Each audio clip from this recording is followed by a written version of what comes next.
A Taça Prata estava a ter um grande sucesso a nível nacional, o que era esperado pela CBD. No entanto, existia um defeito nesta competição que era fortemente criticada pelos mídia. Esta competição não era nacional, isto é, não englobava clubes de todos os estados do país.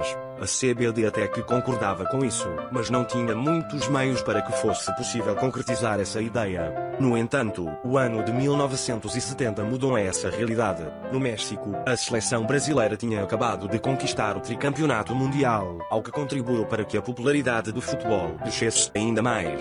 Para quem não sabe, o Brasil vivia na época sob o comando de um regime militar que vai ter um papel muito importante para o futuro do campeonato brasileiro. Perante tudo isto, o regime aproveitou-se destes fatores para usá-los a seu favor para fazer propaganda nacional e promover o seu plano de integração nacional.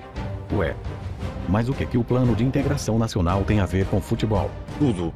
Nesta altura, a política e o futebol andavam de mãos dadas, e o futebol fazia parte deste projeto, que visava promover o crescimento de regiões que antes eram consideradas isoladas.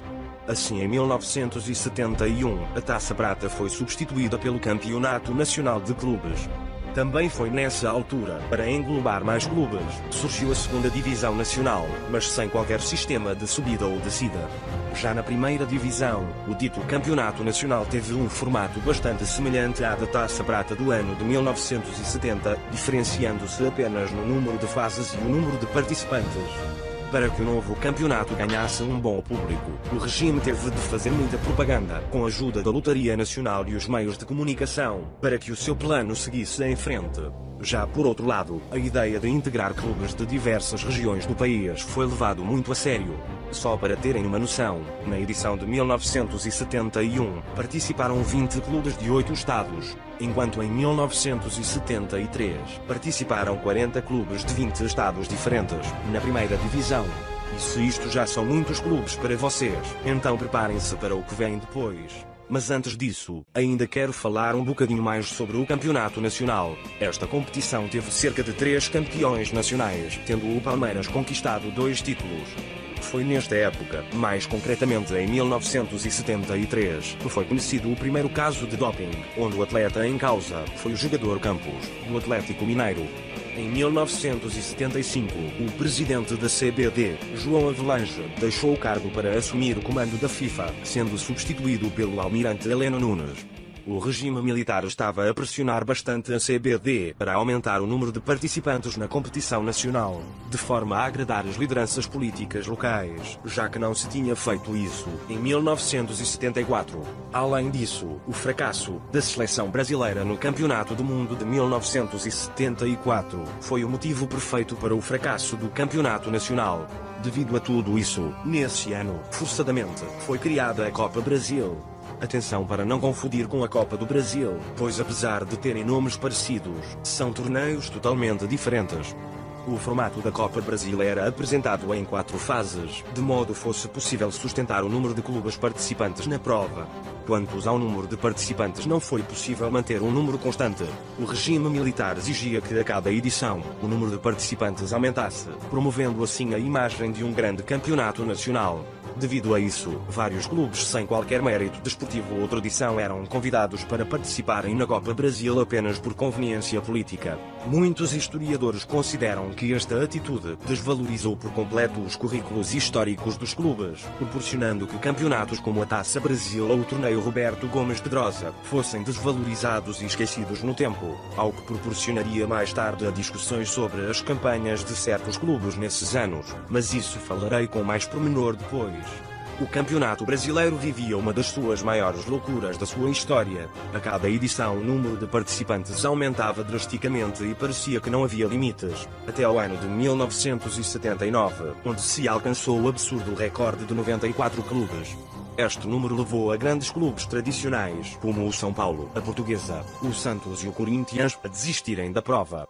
Mas nem tudo foi mal durante este tempo. Foi nesta época que, por exemplo, o Guarani se tornou o primeiro clube do interior a conquistar um título a nível nacional, ou então as campanhas do Internacional, que são consideradas as melhores de sempre do sistema misto do Campeonato Brasileiro. Durante estas 5 edições, verificou-se a consagração de 3 clubes diferentes, além dos inúmeros jogadores que dominaram este tempo.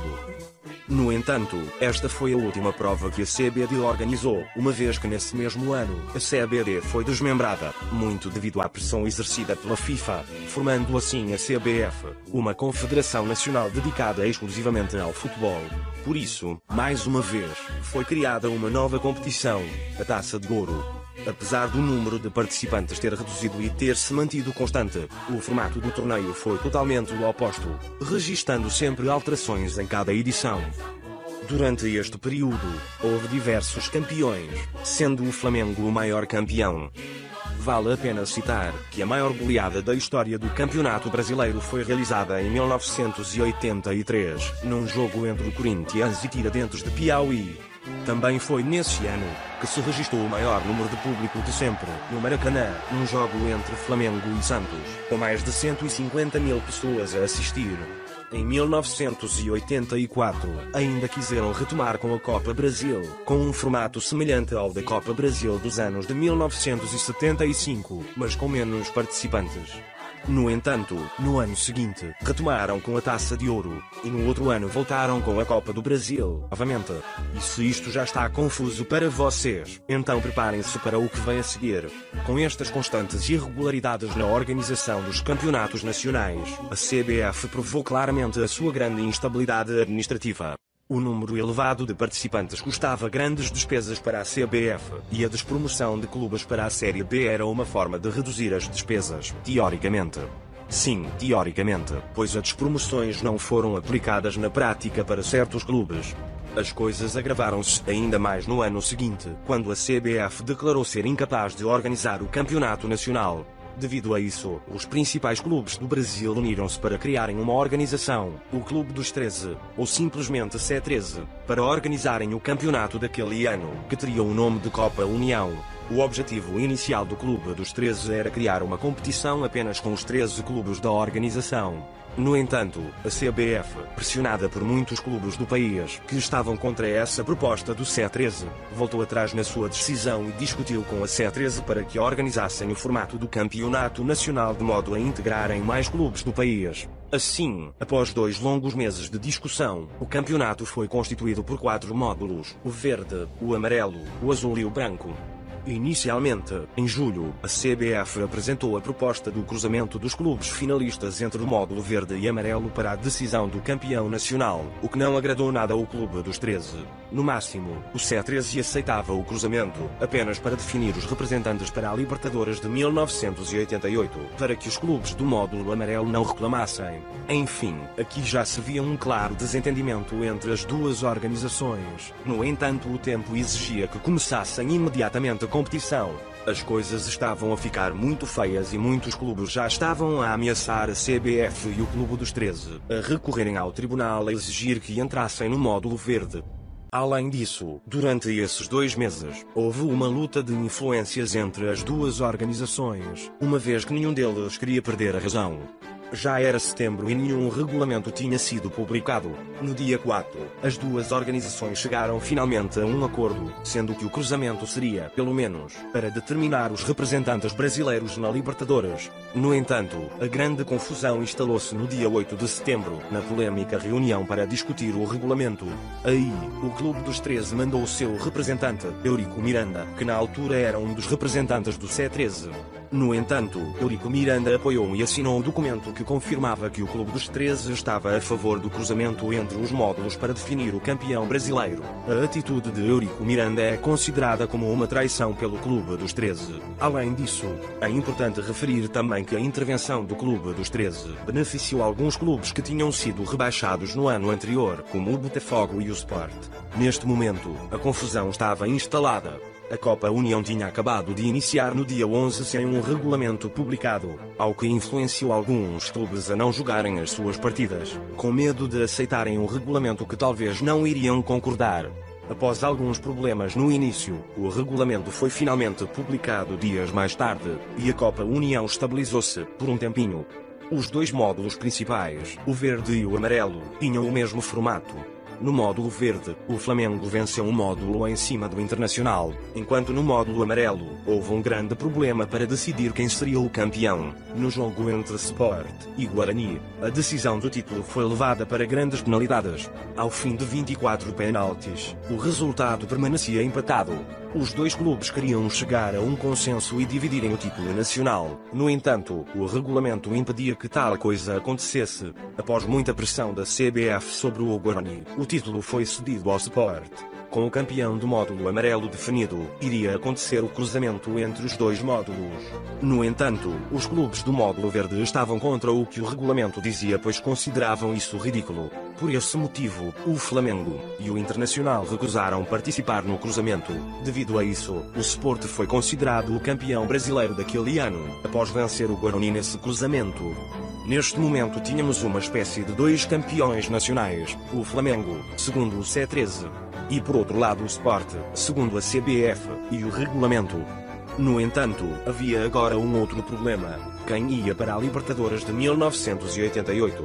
Bem após muita pressão, tanto da FIFA e tanto dos clubes, a CBF foi obrigada a apresentar os clubes que iriam representar o Brasil, o Sport e o Guarani, segundo o regulamento da competição. Depois disto, o problema já não era quem ia para a Libertadores, mas sim quem era o verdadeiro campeão nacional de 1987. O caso foi levado à Justiça, que reconheceu, a partir do regulamento da competição, que o Sport era o campeão de 1987. Apesar das diversas tentativas do Flamengo ao longo dos anos, no tribunal este saiu sempre derrotado. Só apenas em 2011 é que o Flamengo foi reconhecido pela CBF como um dos campeões daquele ano, juntamente com o Sport. No entanto, a batalha persistente do Mengão na Justiça ainda continua atualmente. Mas regressando ao ano de 1988, o futebol brasileiro encontrava-se num completo caos após o dramático ano de 1987, e era necessário reconstruir um campeonato capaz de definir, de forma justa e sem confusões, o verdadeiro campeão brasileiro. Mas isso ficará para a terceira parte da história. Enfim, espero que tenhas gostado do vídeo e comenta quem achas que foi o campeão de 1987. Também podes consultar o meu ponto de vista na descrição sobre quem foi o campeão desse ano. Peço que me apoies, dando o like e a partilhar este vídeo, pois isso compensa o grande trabalhão que tive a fazer esta parte. Subscreve-te no canal e vê alguns vídeos parecidos com este, talvez vais gostar. E até para a semana.